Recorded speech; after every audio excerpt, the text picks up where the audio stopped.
بسم الله الرحمن الرحيم. الحمد لله رب العالمين والصلاة والسلام على سيد الأنبياء والمرسلين. أما بعد فأعوذ بالله من الشيطان الرجيم. بسم الله الرحمن الرحيم.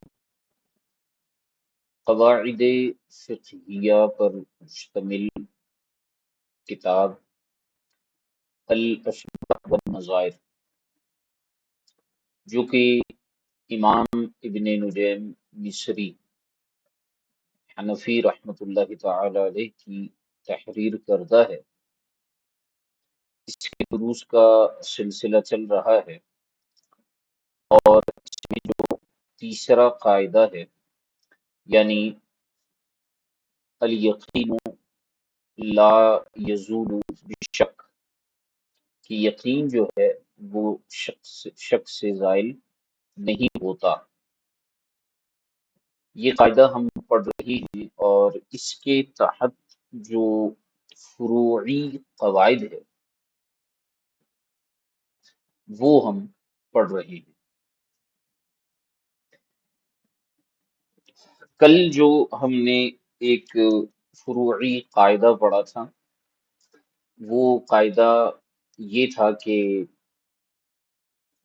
الاصل اضافۃ الحادث الی اقرب اوقاتہ، کہ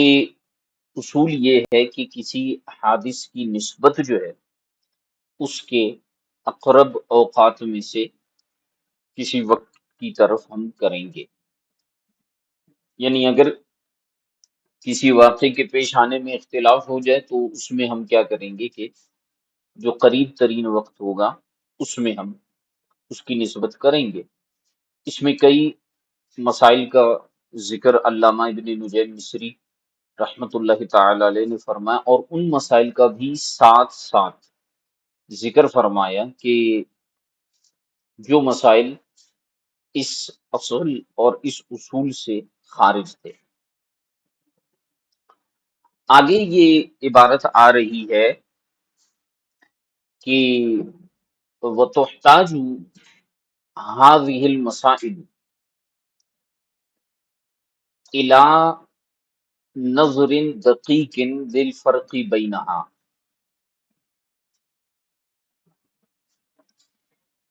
فرمائیں کہ یہ جو مسائل ہیں یہ آپس میں فرق کرنے کے لیے نظر دقیق کے محتاج ہیں،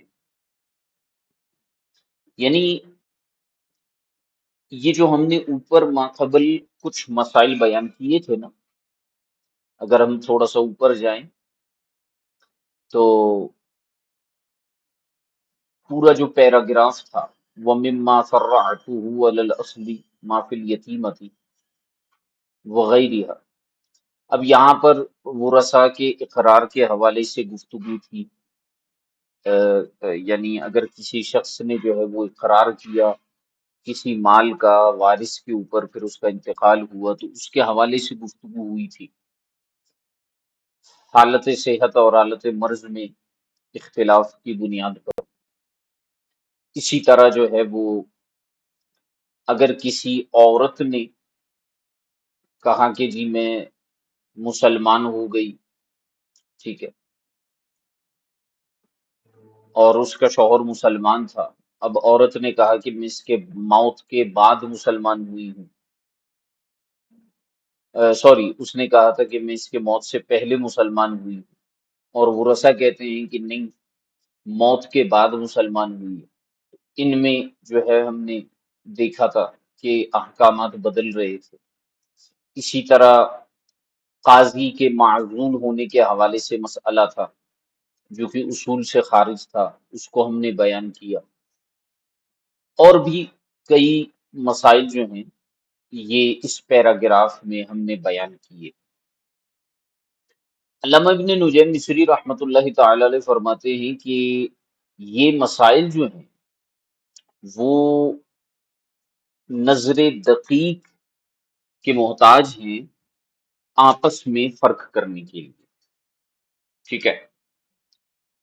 یعنی اگر آپ نے ان کے درمیان فرق کو دیکھنا ہے تو بادی النظر سے، ظاہری طور پر دیکھنے سے آپ کو فرق محسوس نہیں ہوگا، اگرچہ ہم نے کچھ فرق دوران سبق بیان کیے تھے، لیکن اگر آپ کو حقیقتاً اور بالتفصیل ان مسائل کے درمیان فرق کو دیکھنا ہے تو پھر اس کے لیے آپ کو ان مسائل میں جو ہے وہ زیادہ غور و فکر کرنا پڑے گا، نظر دقیق سے کام لینا پڑے گا، تبھی آپ کو ان مسائل کے درمیان فرق نظر آئے گا۔ اور دوسری ایک اور اہم بات جو کل کے سبق میں بتانا رہ گئی تھی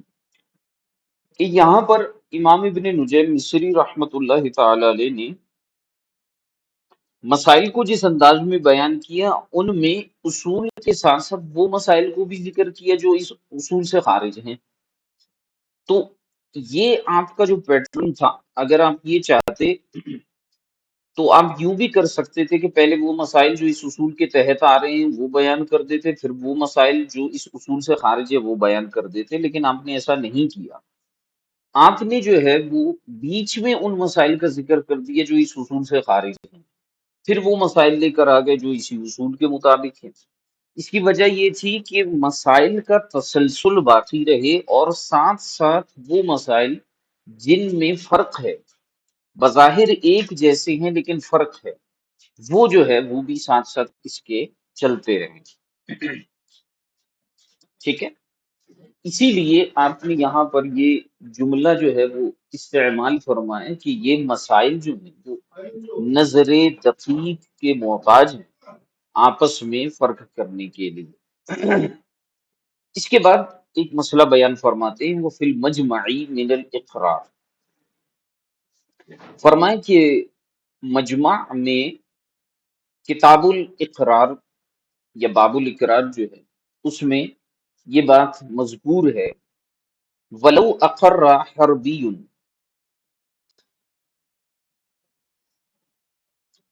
اسلم باخذ المال قبل الاسلام او باطلاق خمر بعدہ، مسئلے کو سمجھیے گا۔ ولو اقر حربی اسلم، یہ جو اسلمہ ہے یہ حربی کی صفت بھی بن سکتی ہے، اور اس کو ہم حالت بھی اس کی بنا سکتے ہیں۔ یعنی اگر ایک حربی نے اقرار کیا اس حال میں کہ وہ مسلمان ہو چکا ہے، یا ایسا حربی جو مسلمان ہو چکا ہے، تو اب یہاں جو ہے وہ حربی جو اس کی ہم صفت بیان کر رہے ہیں نا، یہ ہم اس حیثیت سے بیان کر رہے ہیں کہ پہلے وہ حربی تھا، اب وہ حربی نہ رہا، مسلمان ہو گیا ہے، یا جو ہے وہ کیا کہتے ہیں مسلمان تو ہے لیکن دارالحرب میں ہے، لیکن پہلے حربی تھا، اب دارالحرب میں ہوتے ہوئے مسلمان ہو گیا۔ تو فرماتے ہیں کہ ایسا حربی جو مسلمان ہو چکا ہے وہ اقرار کر لیتا ہے کس چیز کا؟ اب یہ جو بِأَخْذِ المال ہے، یہ اقرہ کا مفعول بھی غیر صریح ہے، اس کو یاد رکھیے گا، سوری، ہاں مفعول بھی غیر صریح جو حرف جر کے واسطے سے آ رہا ہے۔ تو فرمائے کہ ولو اقر حربی اسلم، ایسا حربی جو مسلمان ہو چکا ہے وہ اقرار کرتا ہے کس چیز کا؟ بے اخذ المالی، مال لے لینے کا اقرار کر لیتا ہے کہ اس نے کسی سے مال لیا تھا، کب؟ قبل الاسلامی، اسلام لانے سے پہلے وہ کسی سے مال لے چکا ہے، یعنی حالت کفر میں اس نے اخذ مال کا اقرار کیا ہے، حالت کفر میں، یعنی جب وہ کفر کی حالت میں تھا تب اس نے مال لیا تھا، اور اقرار جو وہ کر رہا ہے وہ حالت اسلام میں آ کر کر رہا ہے۔ او باطلاق خمر بعدہ، یا پھر وہ اقرار کرتا ہے کہ اس نے اسلام لانے کے بعد خمر یعنی شراب کو تلف کر دیا، ضائع کر دیا، اس چیز کا اقرار کرتا ہے۔ او مسلم بمال حربی فی دار الحرب او بقطع ید معتقی قبل العتق، یا پھر کوئی مسلمان جو ہے وہ کیا کرتا ہے، اقرار کرتا ہے، او اقر مسلم بمال حربی فی دار الحرب، مسلمان جو ہے حربی کے مال کا دار الحرب میں لینے کا، اخذ مال کا اقرار کرتا ہے۔ تو یہاں پر جو ہے وہ او جو لکھا ہوا ہے نا، او سے قبل او کے بعد جو ہے اقرہ، کیونکہ یہ عطف پڑ رہا ہے، اقرہ معذوف ہے، عبارت بنے گی او اقرہ مسلم۔ اچھا آگے آ رہے ہیں بے مال، مال سے پہلے اس کا مضاف معذوف ہے، بے اخذ مال حربی فی دار الحرب، یا کوئی مسلمان اقرار کرتا ہے حربی کافر کے دار الحرب میں مال کو لے لینے کا، او بقطع ید معتقی قبل العتق، یا پھر کوئی مسلمان جو ہے وہ اپنے معتق غلام، یعنی وہ غلام جس کو وہ آزاد کر چکا ہے، اس کی آزادی سے پہلے اس کے ہاتھ کے کاٹ لینے کا اقرار کر لیتا ہے۔ ٹھیک ہے، تو فرماتے ہیں فَكَذَّبُوهُ فِي الْإِسْنَادِ، اب ہو کیا، معاملہ کیا ہو،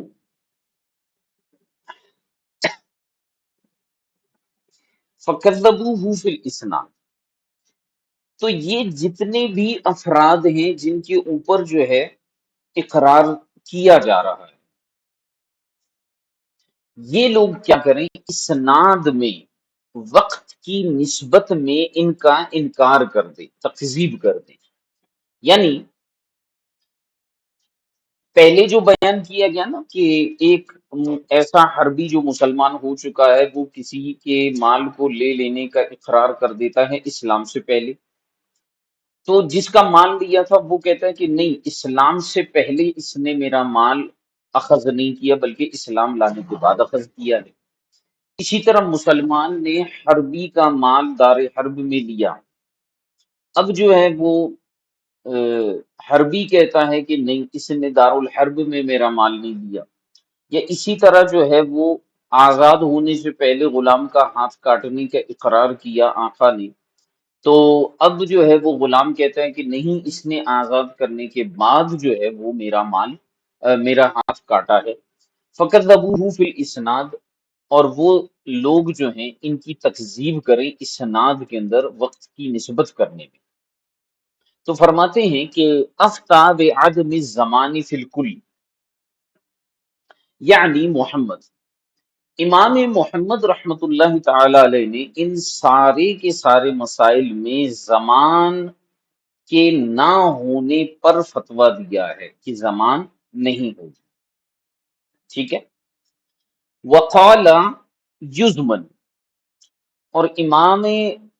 اعظم اور امام ابو یوسف رحمہم اللہ تعالی فرماتے ہیں کہ اس سے زمان لیا جائے گا۔ ٹھیک ہے، اب یہ جو ہے یہ سچویشن اور کنڈیشن ہے۔ اچھا ایک منٹ ذرا رکیے گا۔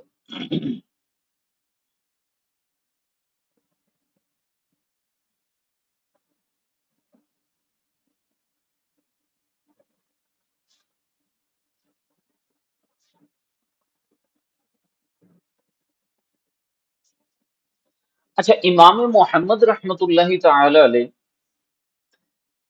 وہ فرماتے ہیں کہ زمان نہیں ہوگا، کیونکہ امام محمد علیہ الرحمہ جو ہے وہ کیا کر رہے ہیں کہ وہ حربی جو مسلمان ہو چکا ہے، یا وہ جو دوسرا مسلمان ہے جس نے حربی کے مال کے اخذ کا دعویٰ کیا تھا، اقرار کیا تھا، امام محمد رحمت اللہ تعالی علیہ ان کے اقوال کا اعتبار کر رہے ہیں، اور وہ ان کے اقوال کا اعتبار کرتے ہوئے جو ہے وہ زمان نہ ہونے کا قول کریں گے۔ کیونکہ دیکھیے حربی کہہ رہا ہے کہ میں اسلام لانے سے پہلے میں نے جو ہے وہ فلاں کا مال اخذ کیا ہے، لیا تھا، میں نے اس کا مال چھینا تھا، تو اسلام لانے سے پہلے اس پر جو ہے وہ حکم زمان کا نہیں لگے گا۔ اسی طرح اس نے اگر شراب کو جو ہے وہ اسلام لانے کے بعد تلف کر دیا تو بھی زمان نہیں ہوگا، ٹھیک ہے، کیونکہ شراب کو ہم مال نہیں مانتے، تو اگر وہ تلف ہو گیا تو اس پر زمان نہیں ہے۔ اسی طرح مسلمان جو ہے دارالحرب میں اگر کسی حربی کا مال جو ہے وہ اخذ کر لیتا ہے تو بھی اس پر جو ہے وہ کوئی حکم نہیں لگے گا۔ یا جو ہے کوئی شخص اپنے غلام کا ہاتھ کاٹتا ہے اس حال میں کہ وہ اس کا غلام ہے تو بھی اس پر کوئی زمان نہیں ہوگا۔ تو امام محمد رحمۃ اللہ تعالی علیہ ان سارے مسائل میں عدم زمان کا قول کرتے ہیں اور فتویٰ دیتے ہیں، وہ اس وجہ سے کہ امام محمد رحمۃ اللہ تعالی علیہ ان کی اس بات کو مان رہے ہیں جو یہ لوگ زمان سے بچتے ہوئے اقرار کر رہے ہیں، ٹھیک ہے۔ صاحبین جو شیخین ہیں، یعنی امام اعظم اور امام ابو یوسف رحمہم اللہ تعالی، یہ کہتے ہیں کہ نہیں، زمان ہوگا، ٹھیک ہے۔ اس کی وجہ یہ ہے کہ جو اقرار کرنے والا ہے اس نے جو ہے وہ کیا کیا کہ اس نے سبب زمان کا اقرار کر لیا۔ سبب زمان کیا کیا چیزیں ہیں؟ یعنی وہ چیزیں جس کی وجہ سے زمان لازم ہوا ہے: اخذ مال، اتلاف خمر اور قطعیت۔ اس نے ان چیزوں کا اقرار کر لیا ہے، ٹھیک ہے، لیکن اس نے کیا کیا ہے کہ اس نے ایک اور مانع کا بھی ذکر کیا۔ دیکھیں، جو حربی مسلمان ہوا اس نے دو باتوں کا اقرار کیا ہے: پہلا اخذ مال کا، ٹھیک ہے، اور اس کے ساتھ ساتھ اس نے ایک اور چیز کی قید لگا دی کہ قبل اسلام۔ تو اقرار تو اس کا متحقق ہو رہا ہے، یہ صاحبین جو شیخین ہیں وہ یہ کہہ رہے ہیں کہ اقرار تو اس کا متحقق ہو گیا، لیکن اس نے بعد میں ایک ایسی چیز بیان کی ہے جو منافی زمان ہے، ایک ایسی حالت بیان کر دی جو منافی زمان ہے، قبل اسلام یا بعد اسلام تلف خمر، یا پھر جناب والا دارالحرب میں جو ہے وہ مال کو اخذ کرنا، یا پھر جو ہے وہ قبل عتق ہاتھ کو کاٹ لینا۔ ان ساری کی ساری صورتوں میں وہ اس واقعے کو منسوب ایسی حالت کی طرف کر رہے ہیں جو کہ منافی زمان ہے، ٹھیک ہے۔ اور جو شیخین ہیں وہ فرماتے ہیں کہ وہ زمان سے بری ہونا چاہ رہا ہے، لہٰذا وہ فرماتے ہیں کہ وہ چونکہ یہاں پر اپنی جان چھوڑانا چاہ رہا ہے حالانکہ وہ اقرار کر چکا ہے، اس لیے ہم اس کی تصدیق نہیں کریں گے، ٹھیک ہے، کیونکہ اقرار میں رجوع نہیں ہوتا۔ تو جب وہ اقرار کر چکا ہے تو اب وہ رجوع کے لیے حالت ایسی بیان کرنا چاہ رہا ہے جس میں زمان نہ ہو، ٹھیک ہے۔ تو اس وجہ سے فرماتے ہیں کہ اقرار میں چونکہ رجوع نہیں ہوتا، یہ ایک قاعدہ ہے۔ اگر آپ قدوری شریف پڑھیں یا دیگر کتب فقہ میں جو ہے کتاب الاقرار پڑھیں تو وہاں پر یہ بات صراحتاً فقہاء نے لکھی ہے کہ اقرار ایک ایسی چیز ہے جس میں رجوع نہیں ہوتا۔ جب ایک بندے نے اقرار کر لیا تو اس سے رجوع نہیں کر سکتا، اس لیے فرماتے ہیں کہ ایسی کنڈیشن میں ہم کیا کریں گے کہ الحادث یضاف الی اقرب اوقات ہی، کہ حادث جو ہے اقرب اوقات کی طرف منسوب ہوگا، اس قاعدے کے تحت جو ہے ہم ان مسائل کو جو ہے وہ زمان کی طرف پھیر دیں گے۔ آگے ارشاد فرمایا وَمِمَّا فَرَّعَ عَلَيْهِ، یا فرع علیہ، اور انہی مسائل میں سے جو اس اصول پر متفرع ہوتے ہیں وہ کون سے ہیں؟ فرماتے ہیں کہ لو اشترى عبدا ثم ظهر انه كان مريضا ومات عند المشتری، اگر کسی شخص نے غلام خریدا پھر اسے یہ پتا چلا کہ یہ تو مریض تھا، بیمار تھا، اور پھر وہ غلام جو ہے وہ مشتری کے پاس ہی مر گیا، ٹھیک ہے، تو فرماتے فَإِنَّهُ لَا يَرْجِعُ بِالثَّمَنِ، تو اب جو مشتری ہوگا وہ بائع سے، بیچنے والے سے ثمن یعنی رقم کا مطالبہ نہیں کرے گا کہ بھئی تم نے تو مریض غلام مجھے دیا تھا وہ تو مر گیا، وہ مطالبہ نہیں کرے گا۔ کیوں؟ لأن المرض یتزاید، کیونکہ مرض ایک ایسی چیز ہے جو کہ بڑھتی رہتی ہے۔ فیحصل یا فیحصل الموت بالزائد، لہذا موت جو ہے یا اس میں ہم اس کو مؤنث کا صیغہ پڑھیں گے کہ فَتُحْصَلُ الْمَوْتُ بِالزَّائِدِ، لہذا جو ہے وہ موت حاصل ہو گئی زائد ہونے کی وجہ سے، فلا یضاف الی السابق، لہذا اس کو ہم سابق حالت کی طرف جو ہے مضاف نہیں کریں گے، بلکہ ہم مات عند المشتری کے تحت اس کو اس کی طرف منسوب کریں گے کہ مشتری کے پاس آنے کے بعد اس کی موت، اس کا جو مرض تھا وہ بڑھ گیا، لہذا اس کی موت جو ہے وہ مشتری کے پاس ہوئی ہے، اور تو اب یہ مشتری جو ہے جا کر سمن کا مطالبہ نہیں کرے گا بائع سے، ٹھیک ہے۔ تو الحادث یضاف الی اقرب اوقاتہ، کہ حادث کو منسوب کیا جائے گا اقرب اوقات کی طرف، اور وہ مشتری کے پاس ہونا ہے۔ فلا یضاف الی سابق، لہذا سابق کی طرف ہم اس کو منسوب نہیں کریں گے۔ اچھا، لیکن یرجع بنقصان العیب، ہاں مشتری جو ہے وہ نقصان عیب کا مطالبہ ضرور کرے گا، ٹھیک ہے، یعنی مشتری بائع کو جا کر یہ ضرور کہے گا کہ تم نے مجھے عیبدار غلام دیا تھا، اب اس عیب کی وجہ سے جو اس کی رقم کم ہوگی، اس کی جو قیمت کم ہوگی، اتنی قیمت جو ہے وہ مشتری بائع سے لے لے گا۔ مثال کے طور پر ایک غلام خریدا 50,000 کا، اب یہ غلام جیسے ہی گھر لے آیا تو اسے پتہ چلا یہ تو بہت زیادہ بیمار ہے، اچھا 2 دن بعد یہ مر گیا، اب یہ 50,000 تو نہیں لے گا بائع سے، لیکن اس مرض کی وجہ سے وہ کہے گا کہ بھائی مثال کے طور پر 10,000 تم مجھے واپس کر دو، کیونکہ تم نے مجھے ایک عیبدار غلام دیا تھا، کیونکہ بیماری مرض جو ہے یہ عیب ہے غلام کے اندر۔ لیکن یرجع بنقصان العیب کما ذکرہ الزیلعی، جیسے امام جمال الدین زیلعی رحمۃ اللہ تعالی علیہ نے اس کو بیان فرمایا۔ ولیس من فروعها ما اذا تزوج امتا ثم اشتراها ثم ولدت ولدا، کہتے ہیں اس مسئلے کے فروعات میں سے یہ مسئلہ نہیں ہے، یعنی ایک استثنائی مسئلہ بیان کر رہے ہیں، اور وہ یہ ہے کہ اگر کوئی شخص جو ہے کسی لونڈی سے نکاح کر لے، یعنی کسی اور کی لونڈی تھی، اب اس شخص نے اس سے نکاح کر لیا، ثم اشتراها، پھر اس نے کیا کیا کہ مالک کے پاس گیا اور اس نے مالک کو کہا کہ میں نے اس سے نکاح کیا ہوا ہے، میں اس کو خرید لیتا ہوں، اچھا اس نے اس کو خرید لیا، خرید لینے کے بعد ثم ولدت ولدن، پھر اس باندی کے ہاں جو ہے بچے کی ولادت ہوئی، تو فرماتے ہیں یحتمل ان یکون حادثا بعد الشراء او قبلہ، کہتے ہیں اس میں اس بات کا احتمال ہے کہ یہ شراء سے پہلے ہوا ہے یا شراء کے بعد ہوا ہے، ٹھیک ہے، کیونکہ اگر شراء سے پہلے یہ کنڈیشن ہوگی،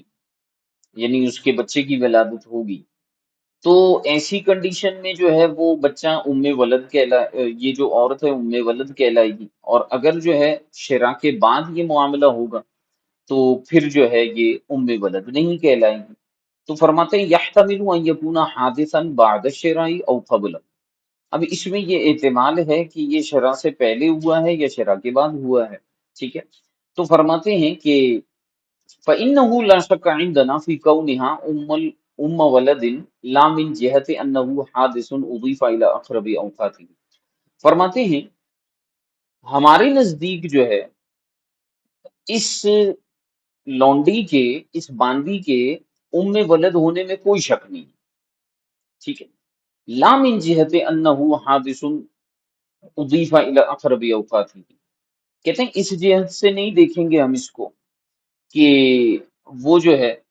ایک حادث ہوا ہے اور اس کی نسبت جو ہے ہم اقرب اوقات کی طرف کریں گے، یعنی بعد شرع کی طرف کریں گے، ٹھیک ہے، اس وجہ سے نہیں، بات نہیں سمجھ میں، لأنها لو ولدت قبل الشرع ثم ملكها تصير ام ولده عندنا، فرماتے ہیں اس لیے کہ اگر وہ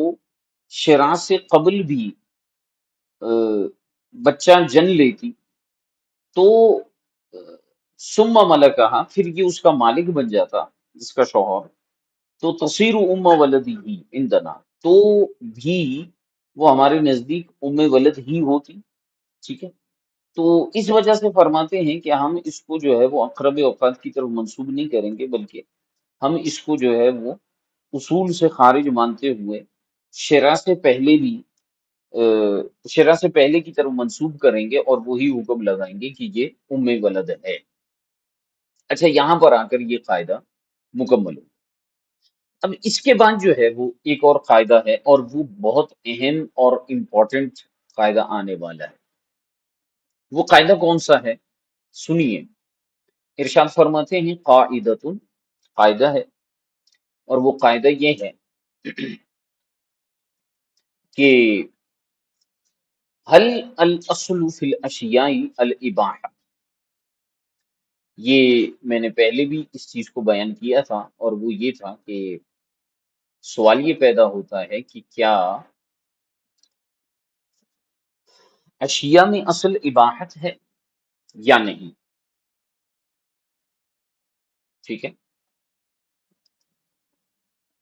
حتی یدل الدلیل علی عدم الاباحہ، کیا اشیاء میں جو ہے وہ اصل اباحت ہے یہاں تک کہ عدم اباحت پر جو ہے وہ دلیل دلالت کرے یا دلیل قائم ہو جائے؟ یعنی بات کو سمجھیے گا۔ دیکھیں، یہ قاعدہ آپ نے مشہور و معروف سنا ہوگا کہ الاصل فی الاشیاء الاباحہ، چیزوں میں اصل جو ہے وہ اباحت ہے۔ احناف کہتے ہیں کہ ہر چیز مباح ہوتی ہے جب تک اس کی حرمت کے اوپر کوئی دلیل نہ آ جائے، یعنی ہر چیز جائز ہوتی ہے جب تک اس کی حرمت پر کوئی دلیل نہ آئے۔ اب یہ جیسے میلاد شریف کا مہینہ آنے والا ہے تو اس میں بہت ساری باتیں ہوتی ہیں کہ میلاد منانا بدعت ہے، حرام ہے، ناجائز ہے، تو یہ ہے تو وہ ہے، تو اس میں ہم اکثر یہ قاعدہ استعمال کرتے ہیں کہ بھائی دلیل جو ہے وہ حرمت پر ہونی چاہیے، جب تک حرمت پر کوئی دلیل نہیں ہوگی تو وہ چیز جائز ہوگی۔ یعنی کسی چیز کے جائز ہونے کی سب سے بڑی دلیل یہ ہے کہ اس کے ناجائز ہونے پر کوئی دلیل نہیں۔ ٹھیک ہے، تو ہم کہتے ہیں کہ اگر آپ کہتے ہیں کہ میلاد منانا حرام ہے تو آپ اس کی حرمت پر دلیل دیں، صرف آپ کے کہنے سے کچھ نہیں ہوگا۔ ٹھیک ہے، تو اب احناف کہتے ہیں کہ بھئی اشیاء میں جو اصل ہے وہ اباحت ہے یہاں تک کہ عدم اباحت یعنی حرمت کے اوپر کوئی دلیل قائم ہو جائے۔ ٹھیک ہے، جب حرمت پر دلیل قائم ہو جائے گی تو وہ حرام ہو جائے گی۔ اچھا، امام شافعی علیہ الرحمہ کا موقف یہ ہے کہ الاصل فی الاشیاء التحریم، اشیاء میں جو اصل ہے وہ تحریم ہے۔ یعنی امام شافعی رحمۃ اللہ تعالی علیہ فرماتے ہیں کہ کسی چیز کو جائز کہنے کے لیے دلیل کا ہونا ضروری ہے۔ احناف کہتے ہیں کہ کسی چیز کو ناجائز کہنے کے لیے دلیل کا ہونا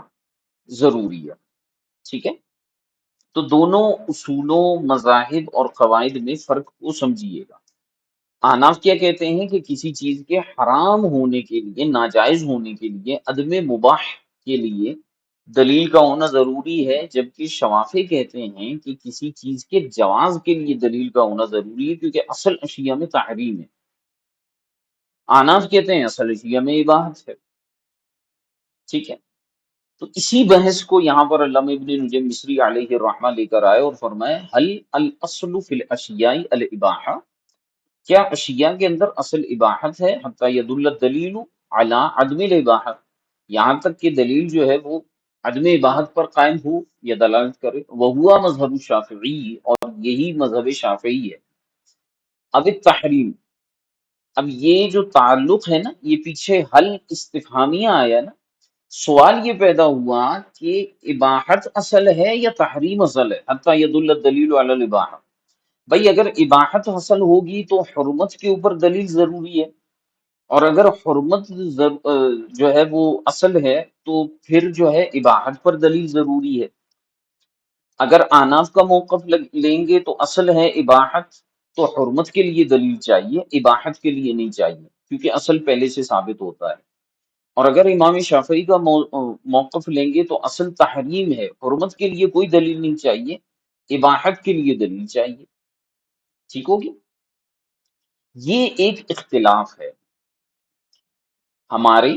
اور امام شافعی رحمہ اللہ تعالی کے نزدیک۔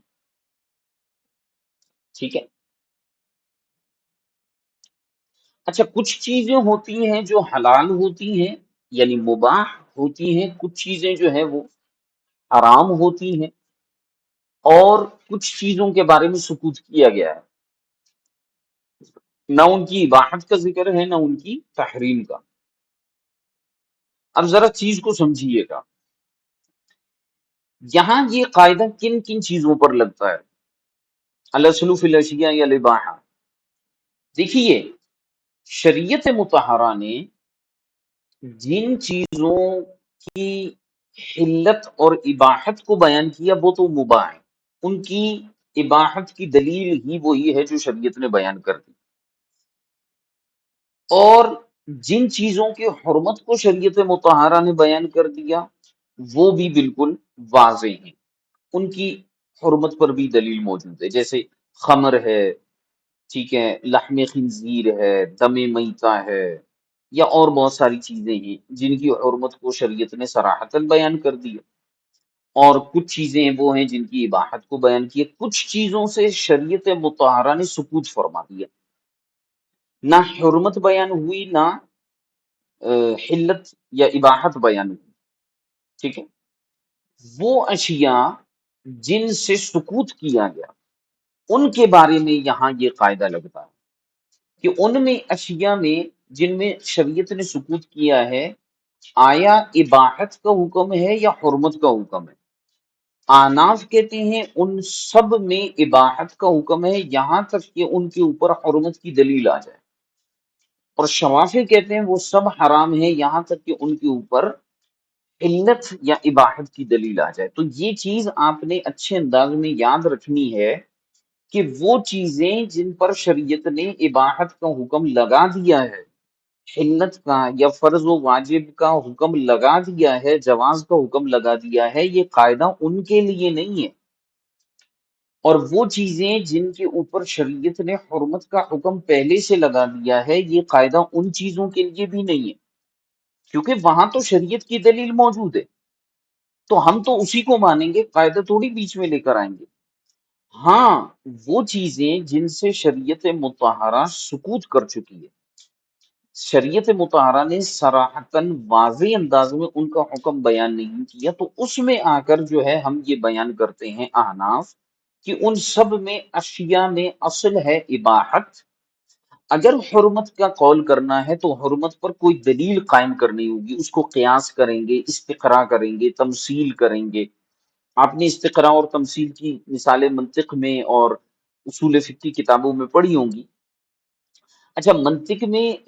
جو استقراء اور تمثیل ہوتا ہے نا، اصول فقہ میں اس کو قیاس کہتے ہیں، یہ بھی میں آپ کو بتاؤں، یہ جب ہم اصول فقہ پڑھیں گے تو وہاں پر آپ کو یہ میں مزید تفصیل سے بتاؤں گا کہ منطق میں جو چیز استقراء اور تمثیل کہی جاتی ہے، اور اس کو ہم جو ہے وہ یہاں پر آ کر قیاس کہتے ہیں، ٹھیک ہے۔ جیسے منطق میں مثال دی گئی تھی کہ بھئی وہ نہیں ہوتی کہ ہر جو نشے والی چیز ہوتی ہے وہ کیا کہتے ہیں حرام ہوتی ہے، تو اب کل مسکر حرام، تو اب ہم اس میں تتبع کرتے ہیں کہ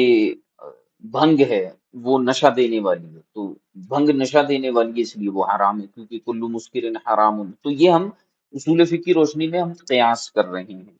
تو اب مثال کے طور پر بھنگ ہے، اب ہم کہیں کہ بھئی اس میں اصل کیا ہے، تو ہم کہتے ہیں کہ اشیاء میں اصل تو اباحت ہے، لیکن چونکہ اس کی حرمت پر دلیل قائم ہو رہی ہے لہذا یہ حرام ہے، ٹھیک ہے۔ اگر کسی اور چیز کی حرمت پر دلیل قائم نہیں ہوگی تو وہ حلال ہو جائے گی، مثال کے طور پر اللہ آپ کا بھلا کرے، ٹافی کھانا، چوئنگم کھانا، تو اب اگر اس کی حرمت پر کراہت پر کوئی دلیل نہیں قائم ہوتی تو یہ بنفس ہی حلال ہے، جائز ہے، جوس پینا، بوتل پینا، ٹھیک ہے۔ لیکن امام شافعی مسکوت چیزوں کے بارے میں ارشاد فرماتے ہیں کہ ان میں اصل تحریم ہے یہاں تک کہ ان کی اباحت کے اوپر کوئی دلیل قائم نہ ہو جائے، ٹھیک ہے۔ اب اس میں جو ہے تین طرح کے موقف پائے جاتے ہیں۔ ایک موقف تو احناف کا ہو گیا، کون سا؟ اباحت کا، ٹھیک ہو گیا۔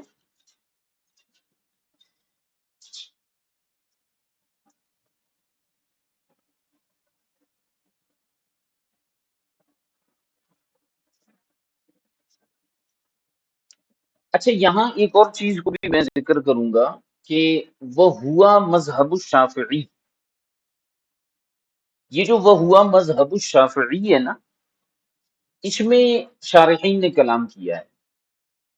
ایک تو یہاں پر کلام یہ ہے، یہ جو اس سے پیچھے نا حتی یدل الدلیل علی عدم الاباحہ، بعض شارحین نے کہا ہے کہ حقیقت میں یہ جو تحریم ہے یہ امام شافعی کا مذہب ہے، جبکہ بعض فرماتے ہیں وہ ہوا مذہب الشافعی سے مراد یہ ہے کہ یہ ہمارا بھی مذہب ہے اور مذہب شوافی بھی ہے، ٹھیک ہے، یہ بھی ایک قول بیان کیا گیا ہے۔ اچھا دوسری بات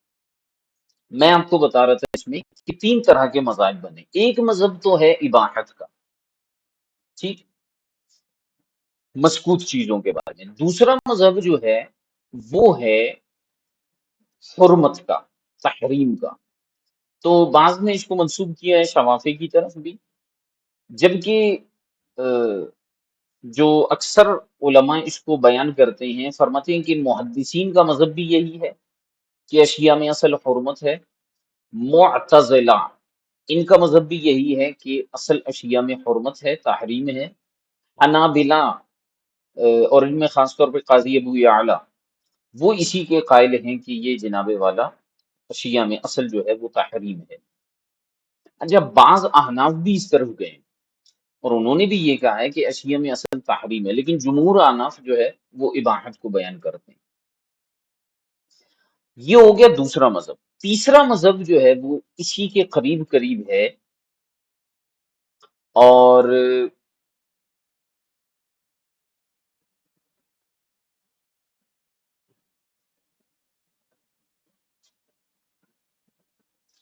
یہ مصنف نے اس کی طرف اشارہ بھی دیا ہے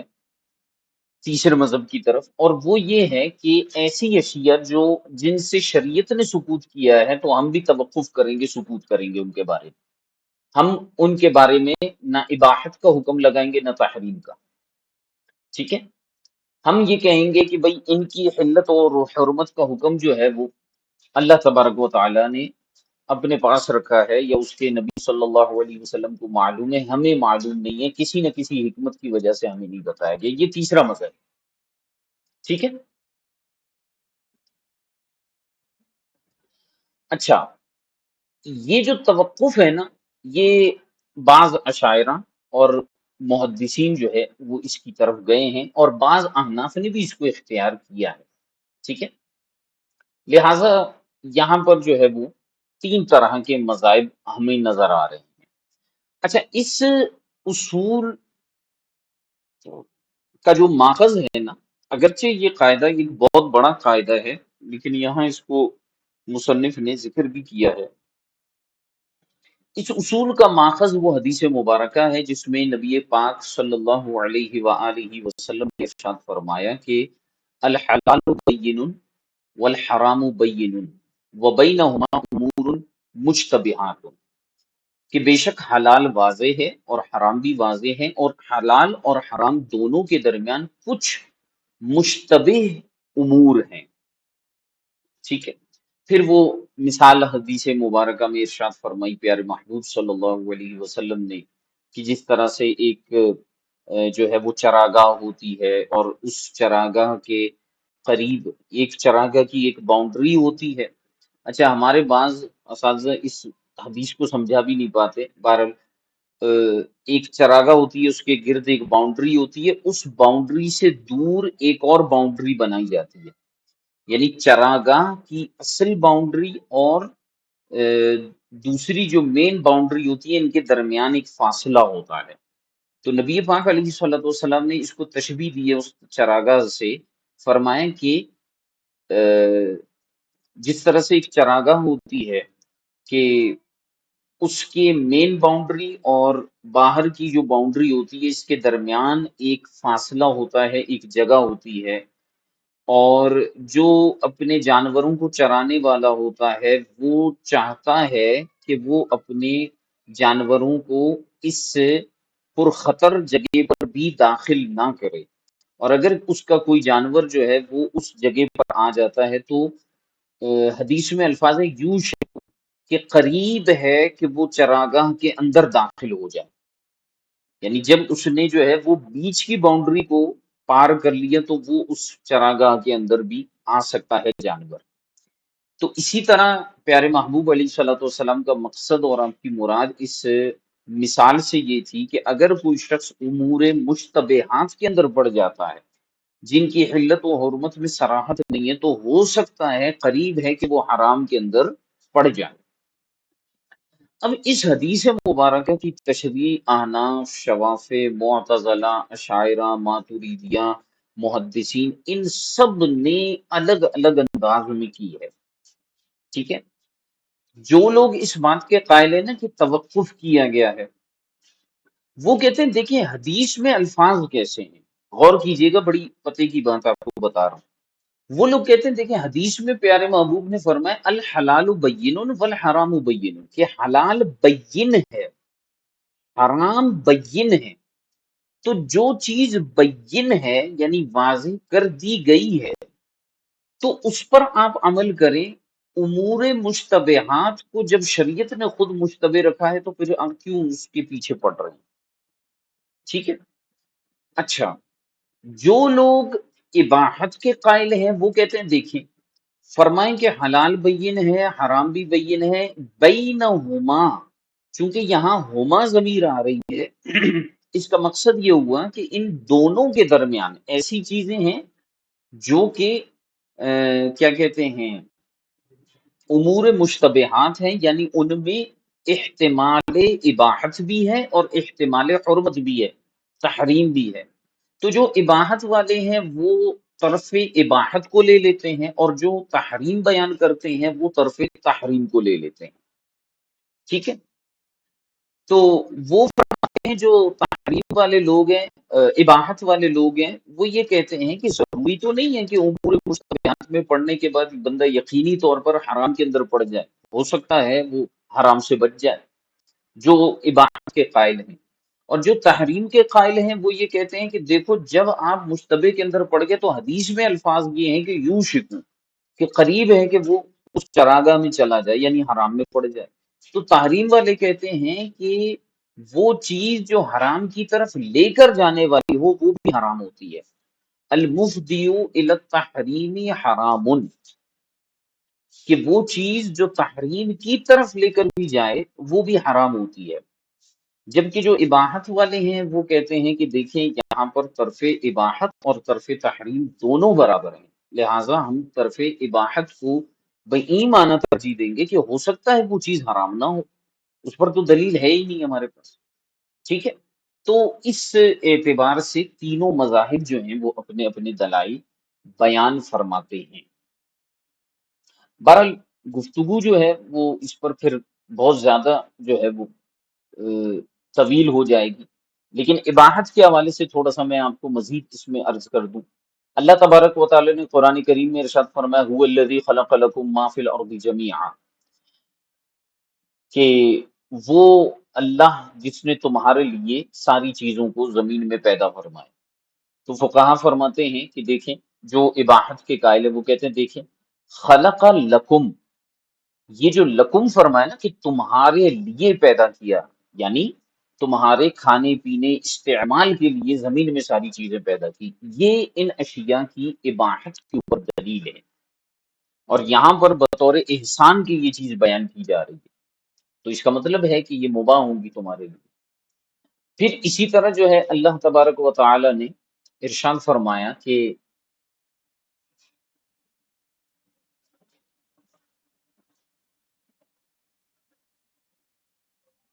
قل من حرم زینت اللہ التي اخرج لعباده والطیبات من الرزق، ٹھیک ہے۔ اسی طرح یہ آیت مبارکہ ہے قل لا اجد فیما اوحی الی محرما علی طاعم یطعمه الا ان یکون میتا او دما مسفوحا او لحم خنزیر فانه رجس او فسقا۔ اب یہاں پر دیکھیے، یہاں پر جو ہے حرام کو الگ سے بیان کیا اور فرمایا اس کے علاوہ میں کوئی چیز تمہارے لیے حرام نہیں دیکھتا، ٹھیک ہے۔ اسی طرح حدیث مبارکہ میں ہے ما احل اللہ فی کتابہ فہو حلال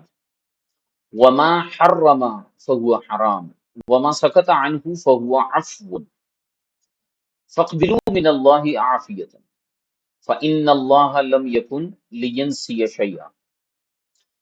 ٹھیک ہے، اسی طرح ایک اور حدیث مبارکہ ہے جس میں آپ نے ارشاد فرمایا کہ ان اللہ عز وجل فرض فرائض فلا تضيعوها وحرم حرمات تنتهكوها وحد حدودا فلا تعتدوها وسكت عن اشیاء من غیر نسیان فلا تبحثوا عنها. ٹھیک ہے، تو کئی احادیث مبارکہ سے ہمیں کئی چیزیں جو ہیں وہ یہاں پر نظر آتی ہیں جو ثابت ہو رہی ہیں. بہرحال عبارت کا ترجمہ کرتے ہیں اور چیزوں کو سمجھتے ہیں. ارشاد فرمایا قاعدہ الاصل فی الاشیاء الاباحہ حتی یدل الدلیل علی عدم الاباحۃ. فرمایا کہ کیا چیزوں کے اندر اشیاء میں اصل جو ہے وہ اباحت ہے یہاں تک کہ عدم اباحت پر کوئی دلیل ہونی چاہیے قائم ہو، اور وہ دلیل جو ہے دلالت کرے عدم اباحت پر. وہ ہوا مذہب الشافعی رحمہ اللہ تعالی، اور یہ امام شافعی کا بھی مذہب ہے. اب التحریم، یا اشیاء میں اصل جو ہے وہ تحریم ہے حتی یدل الدلیل علی الاباحۃ، یہاں تک کہ اباحت کے لیے دلیل قائم ہونا ضروری ہے.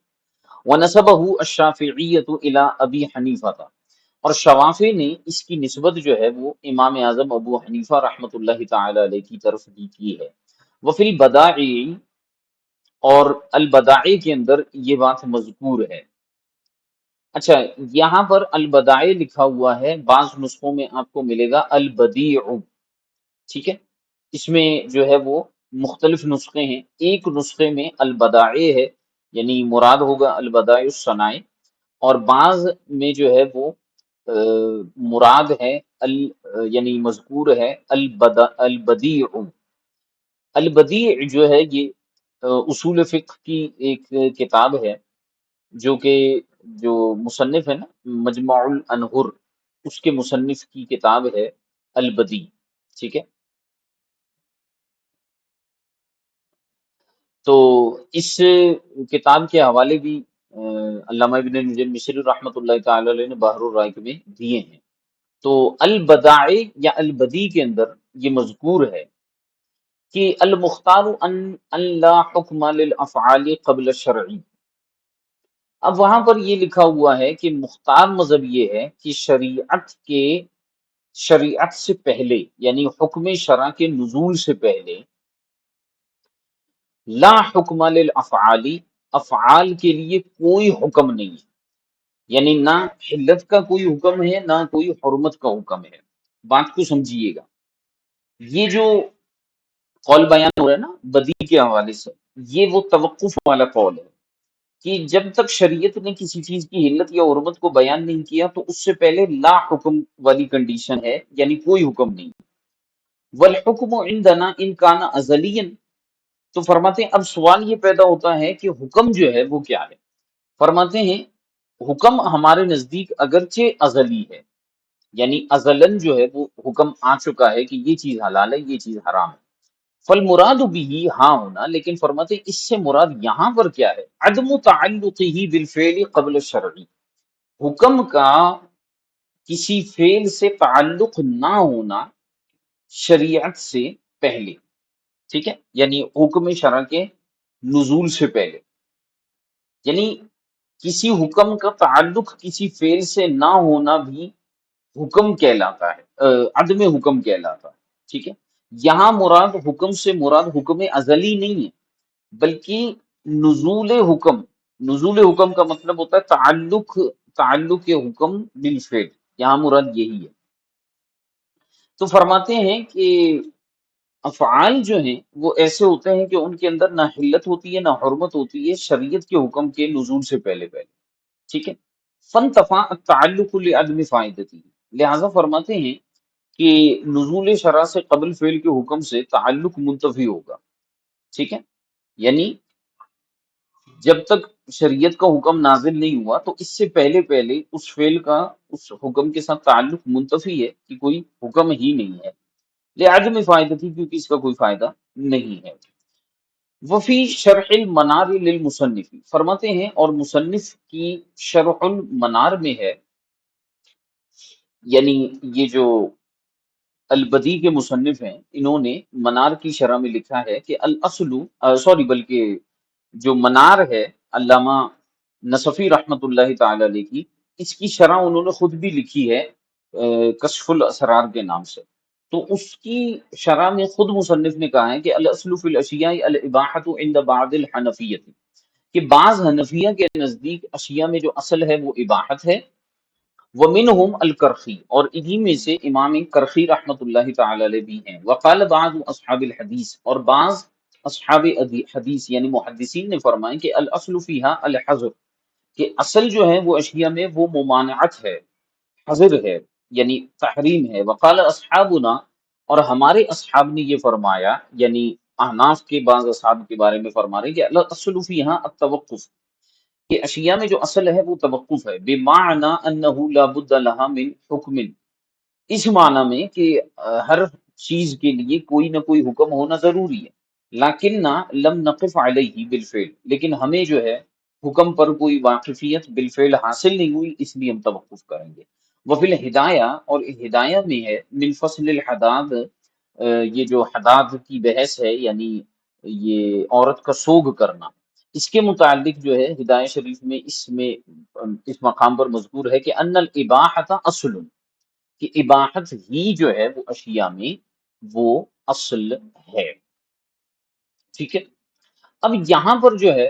یہ تو انہوں نے موقفات کو واضح انداز میں بیان فرما، اس کے بعد ارشاد فرماتے ہیں مصنف علیہ الرحمہ کہ وَيَظْهَرُ اثر هذا الاختلاف فی المسکوت عنہ، اب اس اختلاف کا ثمرہ اور اثر کہاں ظاہر ہوگا؟ فرماتے ہیں ان چیزوں میں ظاہر ہوگا جو مسکوت عنہ ہیں، یعنی جن کے بارے میں شریعت نے حلت اور حرمت کا جو ہے وہ صراحتاً حکم بیان نہیں کیا۔ وَيَتَخَرَّجُ عَلَيْهَا مَا أَشْكَلَ حَالُهُ، اور اس پر جو ہے وہ مسائل متفرع ہوتے ہیں یا ان مسائل کی تخریج کی جاتی ہے جن مسائل کا حال مشکل ہے یعنی مشتبہ ہے، جن کے اندر جو ہے اشتباہ ہے۔ ٹھیک ہے، تو فرماتے ہیں فمنہا، لہٰذا انہی میں سے وہ چیزیں یعنی جن کی حالت مشتبہ ہے یا جو مسکوت عنہ ہیں، الحیوان المشکل امرہ، انہی میں سے وہ چیزیں ہیں وہ حیوان ہے المشکل امرہ، جس کا معاملہ جو ہے وہ مشکل ہے، یعنی جس کے معاملے میں اشتباہ ہے۔ والنبات المجہول،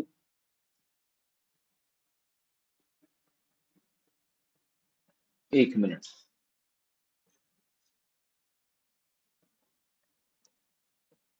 والنبات المجہول سمیتہ، اور اسی طرح وہ نبات وہ پودے کہ جن کا زہریلا ہونا مجہول ہے۔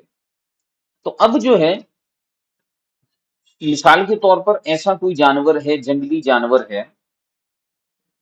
یا ایسا کوئی جانور ہے جو ایک مثال کے طور پہ ایک نئی نسل کا جانور ہے جس کی علت اور حرمت پر کوئی واضح دلیل نہیں موجود، اس کو حیوان مشکل کہیں گے۔ تو اب اس کے بارے میں جو ہے وہ یہاں پر ثمرہ اختلاف آئے گا۔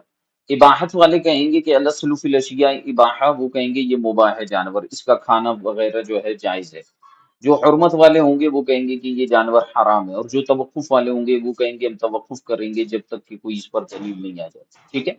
اسی طرح ایسے پودے جن کے بارے میں یہ جہالت پائی جاتی ہے یا یہ ایسے وہ مجہول ہوتے ہیں کہ ان کا پتہ نہیں ہے کہ یہ زہریلے پودے ہیں یا زہریلے پودے نہیں ہیں، ان کے زہریلے ہونے میں جو ہے وہ شکوک و شبہات ہیں۔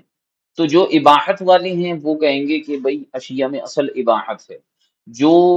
حرمت والے ہوں گے وہ کہیں گے کہ اس میں حرمت ہے، اور جو توقف والے وہ توقف کریں گے۔ ومنہا، اور اسی طرح ان میں سے وہ بھی ہے، فرماتے ہیں کہ اذا لم يعرف حال النہر هل هو مباح او مملوک، کوئی نہر بہ رہی ہے، اب اس کی حالت کا پتہ نہیں ہے کہ وہ نہر مباح ہے یا مملوک ہے یعنی کسی کی ملکیت میں ہے۔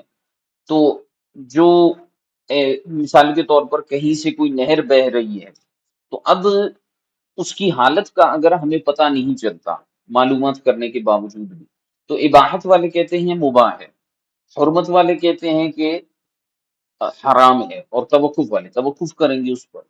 یہاں پر ہمیں یہ ثمرہ ظاہر ہوگا۔ ومنہا، اور انہی میں سے مسائل میں سے یہ بھی ہے کہ لو دخلا، ایک منٹ،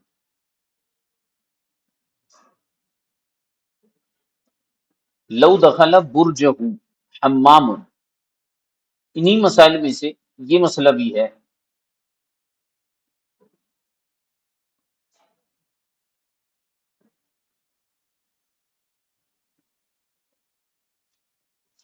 وشک کا حل ہوا مباح او مملوک، ایک منٹ ایک منٹ،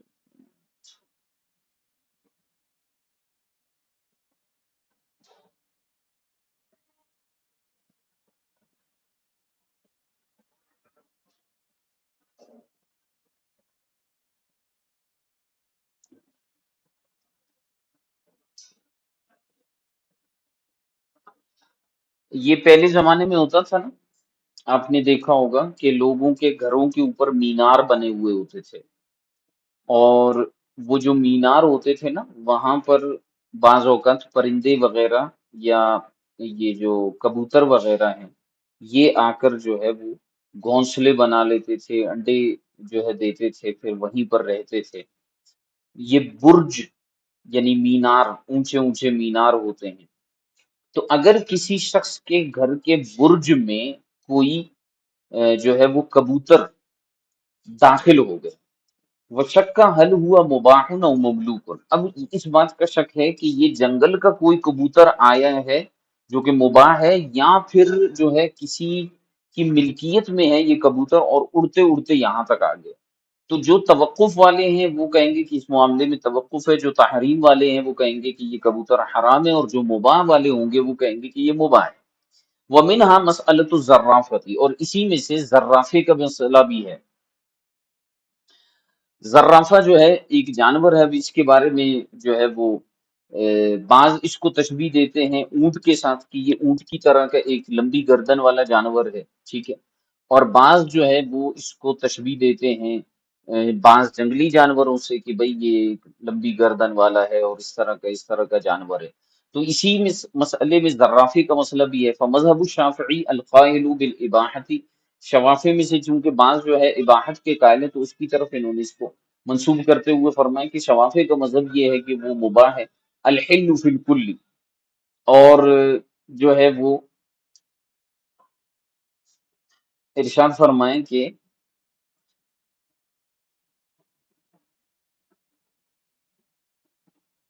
سارے معاملات میں اس کے جو ہے وہ حلت ہے۔ اچھا، الحل فی الکل یعنی تمام چیزوں میں جو ہے وہ اباحت ہے شوافی کے نزدیک۔ واما مسألۃ الزرافۃ فالمختار عندهم حل اکلھا،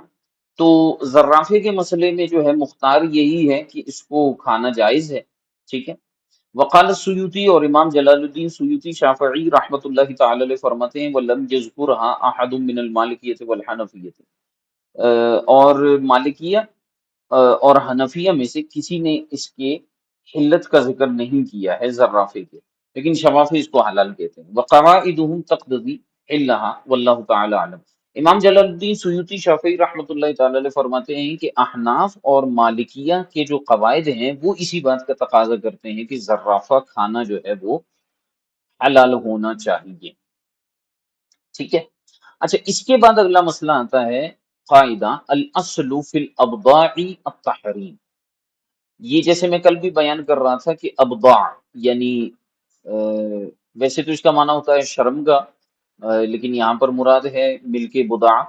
ٹھیک ہے۔ اس کے اندر جو ہے وہ اصل جو ہے وہ تحریم ہے، اس کے اندر اصل جو ہے وہ اباحت نہیں ہے، ٹھیک ہے۔ اب اس میں جو ہے وہ آگے اس پر ہم مزید ابحاث اور گفتگو کریں گے اگلے سبق میں اللہ نے چاہا تو۔ آج ہم اس کو یہیں تک رکھ لیتے ہیں، اگر کسی کا کوئی سوال ہے تو ارشاد فرمائیے۔